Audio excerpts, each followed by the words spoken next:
آج رات بھی آپ چینل پر دیکھیں، ایک بھائی ایک پارٹی کی طرف سے چینل پہ آتا ہے اور دوسرا بھائی دوسرے پارٹی کی طرف سے چینل پر آتا ہے، اور ہمارے سادہ لوگ عوام خوش ہوتے ہیں کہ زبردست مقابلہ کیا۔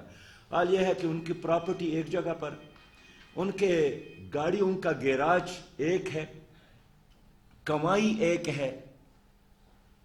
اس لیے قوم کو مزید یہ دھوکہ نہیں چاہیے۔ اس قوم کی تمام مشکلات کا علاج اس ملک میں اسلامی نظام ہے۔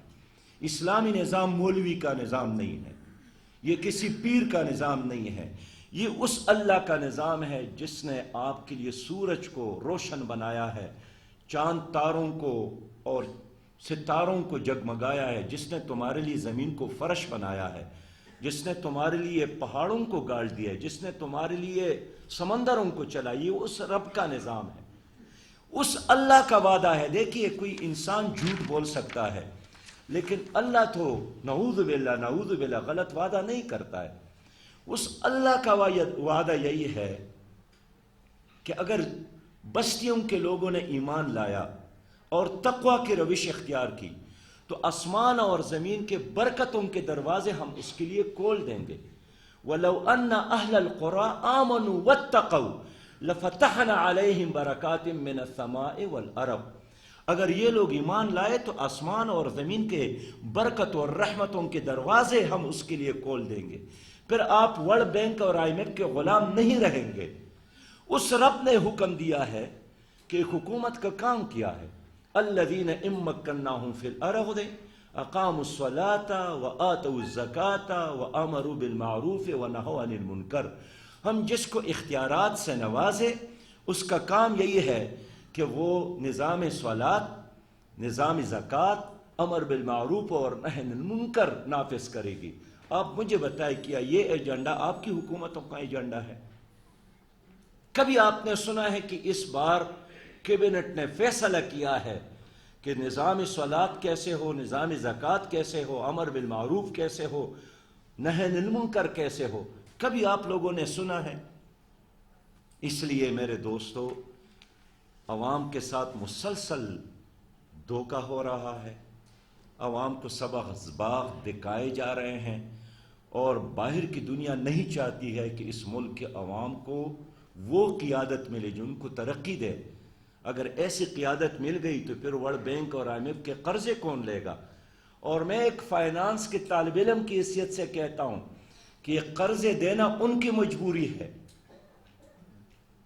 یہ ورلڈ بینک کے نائب صدر میکو میشومیسی آئی تھی، انہوں نے بڑے مجلس میں مجھے خود بتایا کہ ورلڈ بینک قرضہ اس لیے دیتا ہے کہ جس طرح ایک گدھا گاڑی کا مالک اپنے گدھے کو کچھ کھلاتا ہے پلاتا ہے تاکہ وہ زندہ رہے، تاکہ اس کی گاڑی کو کھینچے۔ اور پھر اس خاتون نے مجھ سے پوچھا، میکو میشومیسی اس کا نام، کہ کیا کوئی گدھا گاڑی کا جو مالک ہوتا ہے وہ گدھے کو دوست بناتا ہے، گدھے کو باپ بناتا ہے، گدھے کو بھائی بناتا ہے؟ کبھی نہیں بناتا۔ اس لیے ورلڈ بینک اور قوموں کا تعلق اسی طرح ہے۔ تو یہ بھول جائے کہ ورلڈ بینک اور IMF کسی کو قرضہ دیتا ہے۔ اب 1000 بار FATF کے قوانین کو منظور کر کے اپنے ہاتھوں میں غلامی کی زنجیر ڈالے، پھر بھی وہ خوش نہیں ہوں گے۔ اس لیے پاکستان باغ و بہار، پاکستان 5 دریاؤں کا پاکستان، ایٹمی پاور ہے، 65% نوجوان ہے، 22 کروڑ کی آبادی ہے، دنیا کا بہترین محل وقوع پاکستان کو اللہ تعالیٰ نے دیا ہے۔ لیکن اس کے باوجود بھی آپ چاروں طرف مقروض قوم، پریشان قوم، دال اور روٹی کے لیے فکر مند قوم۔ آپ نے دنیا کی قیادت کرنی ہے، آپ تو صبح اور شام بیچارے خود دال اور روٹی کے لیے فکر مند رہتے ہیں۔ تو جس نظام نے آپ کو اس حد تک پہنچایا ہے، اس نظام کے خلاف جدوجہد کرنے کی ضرورت ہے، مسلسل بولنے کی ضرورت ہے، قوم کو ایک کرنے کی ضرورت ہے۔ اور میں پھر عرض کروں گا کہ جماعت اسلامی کا یہ جو مہم ہے، یہ احتجاج ہے، یہ کسی ایک فرد کے خلاف نہیں ہے، یہ اس نظام کے خلاف ہے جس نے آپ کے ملک کو بھی 2 ٹکڑے کر دیا اور آپ کو ورلڈ بینک اور IMF کا غلام بھی بنایا۔ اور آپ کو ایک پاکستانی قوم نہیں بننے دیا. انشاءاللہ ایک دن ضرور آئے گا کہ پاکستان حقیقی معنوں میں اسلامی پاکستان بھی بنے گا, خوشحال پاکستان بھی بنے گا. میں آپ سب کا ایک بار پھر شکریہ ادا کرتا ہوں, خاص کر جماعت اسلامی اسلام آباد کا, کہ انہوں نے اتنے خوبصورت مجلس کا انعقاد کیا کہ ملک اور بیرونی ملک کے بڑے بڑے اسکالر نے اس پروگرام میں شرکت کی, قوم کی رہنمائی کی. وآخر دعوانا الحمدللہ رب العالمین. بہت شکریہ محترم مجید جماعت کا, آپ نے بہت ہی پرمغز جرأت مندانہ خطاب سنا ہے, اور جہاں انہوں نے سود کی لعنت پر بات کی ہے, اس سے بچنے کی ترغیب دی, وہاں یہ بتایا ہے کہ اگر ہم ایسا کرنے میں کامیاب ہوں, ہمارے حکمران مخلص ہو جائیں, تو اللہ کی رحمت کیسے نازل ہوگی, جو اللہ کا وعدہ ہے, اور اللہ کا وعدہ سچا ہے. تو یہ ایک بہت بڑی نظام کا ہے. میں اس کے بعد عاطف عزیز صاحب معروف اسلامی اسکالر ہیں. حضرات, جو ابھی کی بات ہے, صدر مجلس کی گفتگو کے بعد ہم کچھ بات کروں.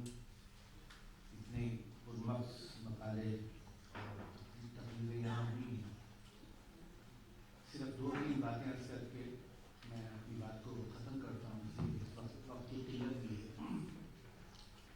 دیکھیے, یہ جو انسداد سود کا معاملہ ہے, اس میں اس بات کی بہت اہمیت ہے کہ آئندہ کے جو چیلنجز ہیں ان کو صحیح سمت میں ایڈریس کرنے کے لیے اس بات کا اچھی طرح سے ادراک اور شعور ہو کہ ہم اس وقت کھڑے کہاں ہیں اس معاملے میں. میں نے ایک پوری تاریخ مرتب کی تھی اس کی, لیکن میں چونکہ وقت نہیں ہے اس کو میں اس وقت ٹچ نہیں کر رہا. صرف یہ عرض کر دوں کہ سن 2002 میں ہم نے اپنا جیتا ہوا کیس ہارا ہوا ہے. 1999 میں ہائیسٹ کورٹ جو تھی federal supreme court of Pakistan کا شریعت اپیلیٹ بینچ, اس نے سود کی ہر شکل کو ربا قرار دے کر اور اس کو ختم کرنے کا حکم جاری کیا تھا. اس کے بعد کوئی گنجائش نہیں تھی, کسی لیت و لال کی کوئی گنجائش نہیں تھی, بلکہ تقاضا یہی نظر آتا تھا کہ اب اللہ تعالیٰ کے حکم کے سامنے اور آئین میں جو ہمیں حق دیا گیا ہے سود کے خاتمے کا, اس کے سامنے اب اپنے آپ کو جھکایا جائے.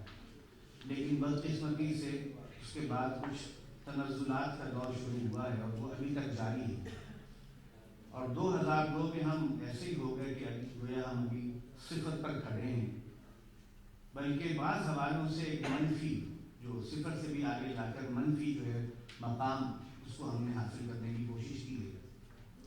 اور اسی منفیت میں ایک اہم چیز یہ ہے کہ اسی دور میں 2001-2 میں یہ ڈور ڈال دیا گیا کہ دونوں سسٹمز, یعنی اسلامی بینکنگ سسٹم اور کنونشنل بینکنگ سسٹم پیرلل اس ملک میں چلائے جائیں. معلوم نہیں یہ جسارت, یہ جرأت کیسے ہوئی کہ جو چیز اللہ کے حکم کے خلاف ہے, جو بغاوت ہے, جو جنگ ہے اللہ کے خلاف, اور جو کہ ہمارے آئین کے بھی خلاف ہے, اس کے باوجود یہ ایک جسارت کی گئی کہ پیرلل سسٹم کا ڈول ڈالا گیا, جس سے ظاہر ہے متاثر ہونے والی جو پارٹی تھی وہ وہی تھی جو اس وقت ویک پارٹی تھی, یعنی اسلامک بینکنگ, اس کے اوپر اثرات پڑے اس کنونشنل بینکنگ. بہرحال اس کے بعد اصل مسئلہ یہ ہے کہ آئندہ کے چیلنجز کیا ہیں. میں اب پچھلی ساری ہسٹری کو اس وقت دہرانا نہیں چاہتا, اس لیے اس میں وقت لگے گا. آئندہ کے چند چیلنجز ہیں جو میں سمجھتا ہوں کہ ہم نوٹ کر لیں اور اس کے لیے کنٹینیوس ایفرٹ کریں. یہ اسٹرگل صرف کسی ایک آدھ سیمینار تک محدود نہ رہے, بلکہ یہ مسلسل جد و جہد کی صورت اختیار کرے. تو مجھے امید ہے اللہ کی رحمت سے کہ یہ سود کے اس نظام سے ہمیں چھٹکارا مل سکتا ہے. دیکھیے, ایک درخت بھی نکالنا ہوتا ہے تو اس کے لیے بڑی تگ و دو کرنی پڑتی ہے, جب وہ جڑیں اس کی گہری ہوتی ہیں. یہ تو پورے نظام کی صورت سرایت کی ہوئی, یہ سرطان کی صورت سرایت کی ہوئی, اور اسے صرف چند سیمینار کے ذریعے سے نہیں نکالا جا سکتا. اس کے لیے بہت ہی ایک اجتماعی جد و جہد اور مسلسل جد و جہد کی ضرورت ہے. تو میں نے چند چیلنجز نوٹ کیے ہیں. ان میں پہلا چیلنج میرے خیال میں کہ قانونی جد و جہد جو آپ کو معلوم ہے کہ کورٹس میں جاری ہے, اس کو اسپیڈ اپ کرنے کی ضرورت ہے. اس کے لیے زیادہ سے زیادہ جو اذہان ہیں اور ایکسپرٹیز ہے اسے مجتمع کرنے کی ضرورت ہے. 2013 سے یہ کیس ریمانڈ ہوا ہے فیڈرل سول کورٹ میں، اور اب دیکھیے 2002 سے ریمانڈ ہوا ہے اور 2013 سے باقاعدہ سماعتوں کا سلسلہ جاری ہے اس کیس کا کہ جس کا اس سے پہلے 2 مرتبہ فیصلہ آ چکا ہے، اور پھر بھی حال یہ ہے کہ کوئی حاصل نہیں. کبھی کورٹ جو ہے وہ ٹوٹ جاتی ہے، چیئرمین ریٹائر ہو جاتے ہیں، کبھی کسی کو جورسڈکشن کا مسئلہ درپیش ہوتا ہے کہ آیا فیڈرل شریعت کورٹ کی جورسڈکشن میں بھی آتا ہے کہ نہیں معاملہ ہے، کبھی ربا کی ڈیفینیشن کا. وہی سوالات جو بالکل ازمنہ قدیم سے پوچھے جا رہے ہیں، وہی سوالات بار بار پوچھ کر کے جوابات حاصل کیے جاتے ہیں. تو کوئی پبلک پریشر نہیں پیدا ہوگا. پبلک پریشر ہونا چاہیے کہ آپ کورٹ کس کام کے لیے بیٹھے ہیں. اگر یہ ایک مسئلہ جو پہلے سے سلجھایا ہوا تھا اس کو بددیانتی سے الجھایا گیا، اگر اسے ہی نہیں آپ حل کر سکتے، چنانچہ اس کے لیے دوبارہ کورٹ میں درخواست بھی دائر کرنی پڑے تو غلط نہیں ہے. اور پھر یہ ہے کہ کچھ پبلک پریشر ہونا چاہیے. دوسرا یہ ہے کہ ایک دستوری چیلنج بھی ہمیں درپیش ہے. دیکھیے آپ کو معلوم ہے 38F یہ دستور کی ایک شق ہے کہ اسٹیٹ شیل ایلیمینیٹ ربا ایز ارلی ایز پاسبل. لیکن معلوم نہیں کہ یہ کیا گڑبڑ ہے، کیا اشوتر گڑبڑی ہے کہ اسے رکھا گیا ہے پرنسپلز آف پالیسی، اسے فنڈامنٹل رائٹس کے کلازز کے اندر نہیں رکھا گیا. اس کا اثر کیا ہے کہ پرنسپلز آف پالیسی کو آپ چیلنج نہیں کر سکتے. تو اگر آئین کے اندر یہ امینڈمنٹ کی جائے، اور ظاہر ہے وہ کرنے والے کون ہیں، وہ پارلیمنٹیرینز ہیں، تو وہی کی جو لیجسلیشن کرتے ہیں، وہ اگر ان کے ساتھ مل کر انہیں سمجھایا جائے کہ اس کلاس کو آپ اٹھا کر پرنسپلز آف پالیسی کے بجائے فنڈامنٹل رائٹس میں لے جائیں تو یہ انفورسیبل ہے، اس کو آپ چیلنج کر سکتے ہیں. لہذا یہ دوسرا چیلنج ہے جسے میں دستوری چیلنج کہہ رہا ہوں. اور تیسرا یہ ہے کہ ایک پروہیبیشن آف ربا ایکٹ، یہ بہت ہی اچھے انداز سے اور بہت ہی جامع انداز سے تیار کر کے اس ایکٹ کو جو ہے پارلیمنٹ سے منظور کرایا جائے. جیسا کہ ایک مولانا عبدالاکبر چترانی صاحب نے ایک بل جو ہے پارلیمنٹ میں بھیجا ہوا ہے، اس میں کچھ سکون بھی ہیں، اس کی طرف نشاندہی بھی کی گئی، اور پھر اس کے لیے جس طرح کی لابنگ درکار ہے وہ نہیں کی جا رہی. تو ایک ایفرٹ درکار ہے کہ اس کو، تاکہ اس لیے کہ سارا معاملہ دستور کا ہے، سارا معاملہ قانون کا ہے، تو اگر قانون اور دستور ہی آپ کے ساتھ موافقت نہیں کر رہا تو ظاہر سی بات ہے کہ نتائج جو ہے پھر حاصل نہیں ہو سکتے. لہٰذا یہ دوسرا چیلنج جو دستوری نوعیت کا ہے اسے بھی آگے بڑھانے کی ضرورت ہے. تیسرا چیلنج جسے میں سمجھتا ہوں کہ وہ یہ جو ہمارا نظام بینکاری ہے اس کا چیلنج ہے. دیکھیے یہ جو سود سے کامل نجات کسی کاسمیٹک سے نہیں ہونے والی، یہ بات ذہن میں رکھیے.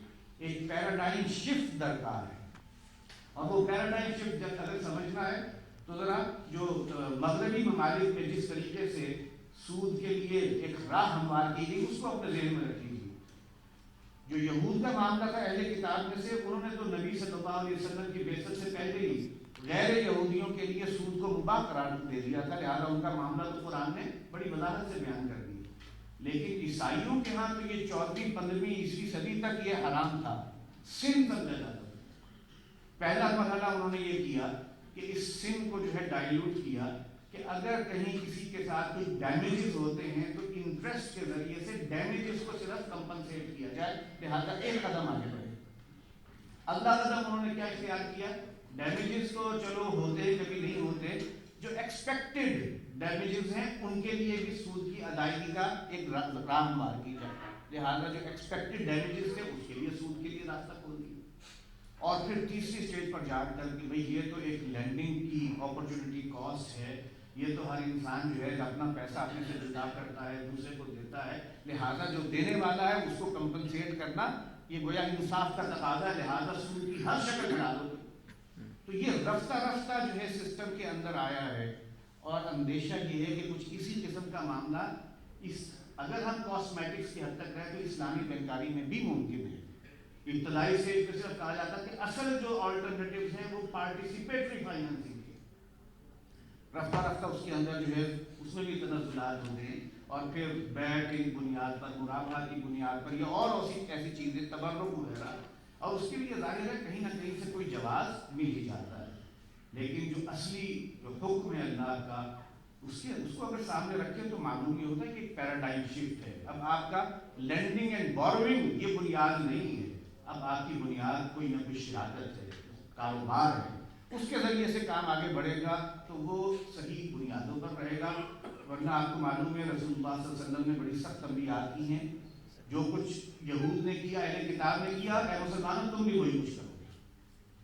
اگر وہ 72 فرقوں میں منقسم ہوئے تو 73 میں ہو جائے. صرف ایک فرقہ ہوگا کہ جو ناجیہ ہوگا، باقی سارے جہنم کا نوالا بننے والے. اور اس کے ساتھ ساتھ یہ کہ اگر وہ کسی گوہ کے بل میں گزرے تھے تو تم میں بھی ایسے شقی ہوں گے. کسی نے اپنی ماں سے بدکاری کی تھی تو تم میں بھی ایسے شقی پیدا ہوگی. تو ہمیں اس حوالے سے ان کی تاریخ کو اس لیے پڑھنے کی ضرورت ہے کہ کہیں ایسا نہ ہو کہ کوئی اجتماعی سطح پر ہم کسی بڑی خرابی کے مرتکب ہوں. اور اس اعتبار سے میں ایک دو باتیں بس آخری کر کے سب بات ختم کرتا ہوں. دیکھیے عام طور پر بینکنگ کا جو انداز اور اسلوب ہوتا ہے وہ کیا ہے کہ ایک دوسرا طریقہ بھی ہے بزنس کا، فائنانسنگ کا، جسے وینچر کیپٹل کہا جاتا ہے، جو پارٹیسپیٹری ہوتا ہے. اس کے اندر دھندا اور رسول سے جنگ کو ختم کیا جا سکے اور ان فیوز و برکات کو حاصل کیا جا سکے جن کا وعدہ اللہ تعالیٰ نے فرمایا ہے. نمبر 2، ملک کی اعلیٰ ترین عدالتیں وفاقی شرعی عدالت اور سپریم کورٹ کی شریعت اپیلیٹ بینچ کے فیصلوں کو فوری طور پر عملاً نافذ کیا جائے. فیصلوں پر عمل درآمد سے بچنے کی سابقہ حکومتوں کی روش کو ترک کیا جائے. وفاقی شرعی عدالت میں ریمانڈ کیے ہوئے کیس کی باقاعدہ سماعت کرتے ہوئے جلد حتمی فیصلہ کیا جائے. ملکی اور غیر ملکی قرضوں پر انحصار کم کیا جائے. اشد ضرورت کی صورت میں بلا سودی طریقوں سے قرضے حاصل کیے جائیں. سابقہ قرضوں کو بھی بلا سودی طریقوں پر منتقل کیا جائے. حکومتی اخراجات کو تعیشات میں کمی کے ذریعے محدود کیا جائے. غیر ضروری اشیاء صرف کی درآمد کو محدود کیا جائے اور ضروری اشیاء کی پیداوار میں خود کفیل ہونے کی کوشش کی جائے تاکہ بیرونی زر مبادلہ کی طلب کم ہو سکے جو کہ قرضہ لینے کی بنیادی وجہ بنتی ہے. موجودہ نظام زکوٰۃ کو دیگر مسلم ممالک کے تجربات کی روشنی میں بہتر بنایا جائے اور زکوٰۃ کی وصولی اور تقسیم کے عمل کو سیاسی مداخلت سے پاک کرتے ہوئے شفاف بنایا جائے تاکہ لوگوں کا اس نظام پر اعتماد قائم ہو سکے اور معاشرے سے غربت کا خاتمہ ہو سکے. نمبر 6، اسلام کی بنیادی معاشی تعلیمات کو ہر سطح پر نصاب کا حصہ بنایا جائے تاکہ لوگوں میں لین دین کے اسلامی اصول واضح ہو سکیں اور ملک میں جاری کرپشن کا خاتمہ ہو سکے. نمبر 7، ملک میں جاری دوہرے بینکاری نظام کو ختم کیا جائے اور تمام بینکوں کو ایک مقررہ شیڈول کے تحت اسلامی اصولوں کے مطابق تبدیل کیا جائے. اسلامی بینکاری کے فروغ کے لیے سہولیات مہیا کی جائیں تاکہ بینک شریعت کی روح کے مطابق کام کر سکیں. کیا آپ سب کو یہ قرارداد منظور ہے؟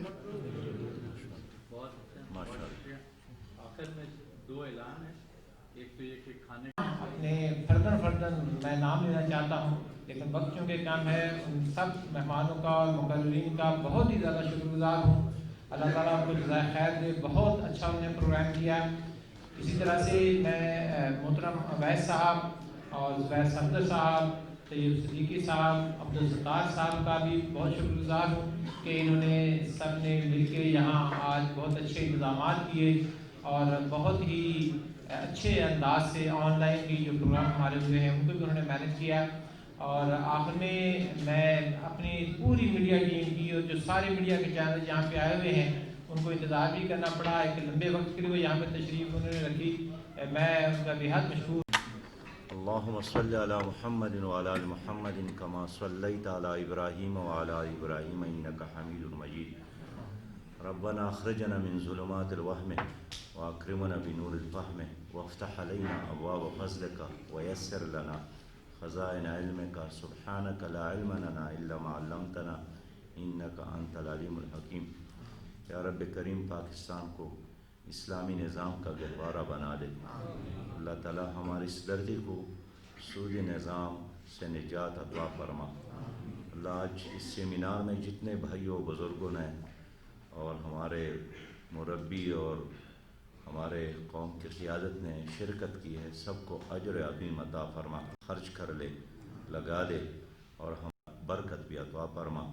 اللہ ہمیں رنگی اور منافقت سے اللہ تعالیٰ بچا فتنے اور شر سے ہمیں محفوظ فرما، قیامت میں بھی کامیابی عطا فرما اور دنیا میں بھی آمنا وانصرنا علی القوم الکافرین۔